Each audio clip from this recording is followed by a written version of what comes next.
Hi hello வணக்கம். என்னோட name Vijay. So இப்போ நம்ம எங்கே இருக்கோம்னு பார்த்தீங்கன்னா பர்வதமலையில் இருக்கோம். பர்வதமலையில் எல்லோரும் வந்து கடற்பரப்படி தாண்டி சாமியை வணங்கிட்டு போயிடுவீங்க. அது எல்லாம் தாண்டி வந்து பார்த்தீங்கன்னா கடற்பரப்படி தாண்டி அந்த அந்த காலத்தில் கட்டின ஒரு ஆட்சி மாதிரி இருக்கும். அதை தாண்டி வந்தீங்கன்னு பார்த்தீங்கன்னா இங்கே ஒரு சந்து இருக்கும். ஸோ அந்த சந்தில் இருந்து வந்து பார்த்தீங்கன்னா நீங்களே பாருங்கள், ஒரு படிக்கட்டு மாதிரி வருது. படிக்கட்டு மாதிரி வந்து ஒரு நல்ல ஒரு வீட்டுக்கான ஆட்சி மாதிரி வளையுது. சரிங்களா? ஆச்சு மாதிரி வளைஞ்சி அப்படியே உள்ளே வந்து பார்த்தீங்கன்னா அது கிணறு மாதிரி ஒரு செட்டப்லையும் இருக்குது.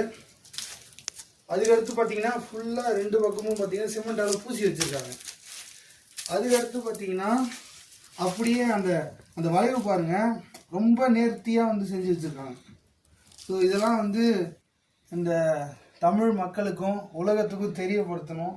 இங்கே வந்து நிறைய அகழ்வாராய்ச்சிகள்லாம் செய்யணும். அப்படியே அந்த பேக் சைடு பாருங்க, சைட்லேயும் நிறைய செங்கற்களான சுவர்கள்லாம் இருக்குது. இந்த சுவர்கள்லாம் வந்து ஆராய்ச்சி பண்ணால் மட்டும்தான் இந்த வெளி உலகத்துக்கு வந்து தெரியும். பர்வதமலை வந்து ஒரு அகழ்வாராய்ச்சி செய்யக்கூடிய ஒரு இடமாக வந்து மாற வேண்டும். நிறைய தமிழரோட பாரம்பரியங்கள் வந்து திருப்பி மீட்டுருவாக்கம் செய்யணும்னா நீங்கள் எல்லாரும் இந்த வீடியோவை ஷேர் பண்ணுங்கள். நம்ம தொல்லியல் துறை வந்து தமிழ்நாடு தொல்லியல் துறை, சென்ட்ரல் கவர்மெண்ட் எல்லாரும் வந்து இதை எடுத்து இதுக்குள்ளே இருக்கக்கூடிய அந்த வரலாற்றை திருப்பி மீண்டும் மக்களுக்கு கொண்டு வரணும்னு கேட்டுக்கிறோம்.